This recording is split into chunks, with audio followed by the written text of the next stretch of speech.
बर्तमान समय जम्मू काश्मीर पहलगाम रे जो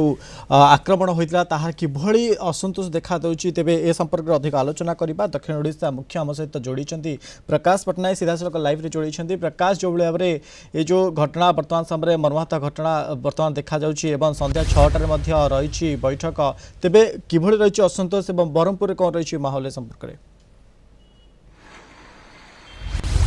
निश्चित रूप मनोज आम कहीपर भारत वर्तमान प्रतिशोध परायण हो उठुची और या सहित भारतीय सेना माने पूरा रक्तमुखा हो उठुंट कारण वर्तमान से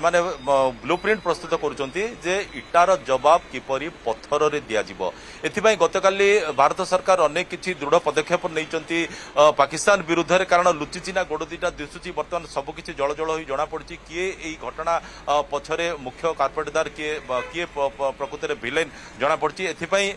सरकार पदक्षेप नहीं आज सर्वदलीय बैठक में आहरी अनेक कड़ा आभिमुख्य सरकार ग्रहण करेंगे आशा कराई। आम सहित आम देखुचे जे विभिन्न वर्गर विभिन्न श्रेणी बुद्धिजीवी कहतु शिक्षाविद कहतु साधारण लोक कहतु समस्ते जोड़ी होती प्रतिक्रिया मोहर शुणिया कौन कहे आज्ञा आपणकर कथा जदि परिचय दबा ताले आपण जड़े अवसर प्राप्त सेना अधिकारी कौन रोचे आप प्रतिक्रिया? आज्ञा मोर प्रतिक्रिया रहिबो आमे 1971 मसीह जो प्रकार पाकिस्तान को दी खंड कलु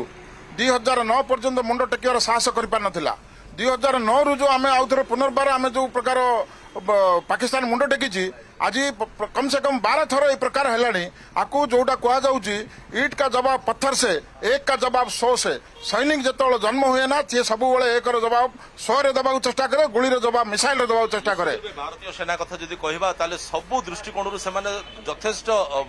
सक्षम यथेष्ट समर्थक अछंती जे जेमति कि भाई कहले जे इटार जवाब पत्थर रे दिया एटा सत्य कथा एमते एक करिवार अछि। एटा ही भलो समय जे हमरो पाकिस्तान ऑक्युपाइड काश्मीर को एवं इंडिया रे मिसेगिरी वर्तमान this is the right time to take action to add Pakistan our Kashmir into our territory. Action ने पूरा आतंकवादी पूरा मूल उत्पाटन करिवार अछि पूरा तांको पूरा मिसाई देवार अछि माटी। हाँ आम सब मिसिक सपोर्ट करिया अछि ए जिनस ऊपर खंड सरकार को सपोर्ट करिया अछि आ टेररिस्ट को एग्नेस्ट आम फाइट करिया पड़े। तो आज कौन पदक्षेप नि आशा कर कारण गतकाली जमी बहुत गुड़े पदक्षेप निया सरी जो पाकिस्तानी माने अच्छी चली जावाई कहुई आपणकर जो सिंधु जल जो चुक्ति थिला ताकू बर्तमान स्थगित कर दिया एमती अनेक सीमा को बंद कर दिया बहुत किसी पदक्षेप नि आज कौन हम आशा एवं जिनस भारत ठीक स्टेप नहीं ए जो 5टा स्टेप नहीं आगू भी और भी भलो रंग स्ट्रांग स्टेप नबार अच्छी और नीड वार एनी हाउ नीड वार। जय हिंद। ठीक है बहुत बड़ा पदक्षेप नेबार छे अगेंस्ट पुणे के सर्जिकल स्ट्राइक हेबार दरकार सर्जिकल स्ट्राइक को अपेक्षा करिसंती कौन आपनकर प्रश्नटा कौन बर्तमान जो घटनाटा घटिला गोटे आतंकवादी मूल उत्पाटन हबार दरकार जोटार कि वर्तमान नेतृत्व भारत सरकार नेबे भारतीय सेना नेबे बोली आशा करा जाउ। निश्चित भाव भारतीय सेना को आम सब आम भारतीय सेना प्रशंसार अच्छी आम भारत डेफिनेटली किसी ना किसी स्टेप ना अलरेडी आप कही सारे सिंधु नदी कथा विभिन्न प्रकार स्टेप 5टा स्टेप अलरेडी निया सारे किंतु सब देखा पड़ो गोटे भितरी मूषा भितर अच्छी जी सबकि प्ररोचना करोछि सेटा हूँ चाइना आपणकर बांग्लादेश बॉर्डर रे ऑलरेडी यूनिस इलीगल यूनिस गवर्नमेंट सेपटे अच्छी से माने चाहूँगी केमिति ऑलरेडी से कही सारी जे से माने ही होउचंती जे बे ऑफ बेंगल रो गार्डियन अच्छी एपटे आप देखिए पाकिस्तान को इन्स्टिगेट कराऊँगी जोटा पाकिस्तान रो अवस्था बर्तमान इकोनॉमी अवस्था जहाँ अच्छी ताहा कहले न सरे तथापि से इन्स्टिगेट करिकी इंडिया उपरे भारत उपरे आमर गोटे युद्ध थोपी देवाई ट्राई चेष्टा चलती। भारतर अर्थनीति अति भल भाव अग्रगति करुथुबारु विभिन्न यूरोपियन कंट्रीज एवं अमेरिकन कंट्रीज ऑल्सो सही पारना से माने चाहूँगी कौन सी ना वर्तमान को प्रकार जवाब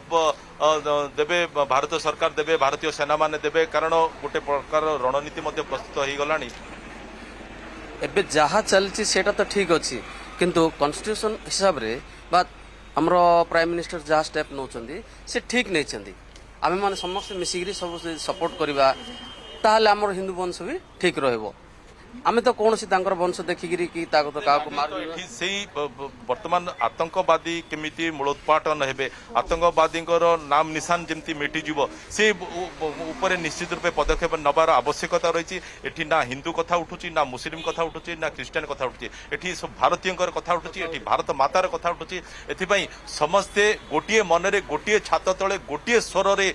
ଏହାର ପ୍ରତିବାଦ କରିବାର ଆବଶ୍ୟକତା ରହିଛି, ଯେମିତିକି ଆଗାମୀ ଦିନରେ ପାକିସ୍ତାନ ମୁଣ୍ଡ ଟେକିବା ପାଇଁ ସକ୍ଷମ ହେବ ନାହିଁ। ଆଉ ଆତଙ୍କବାଦୀଙ୍କର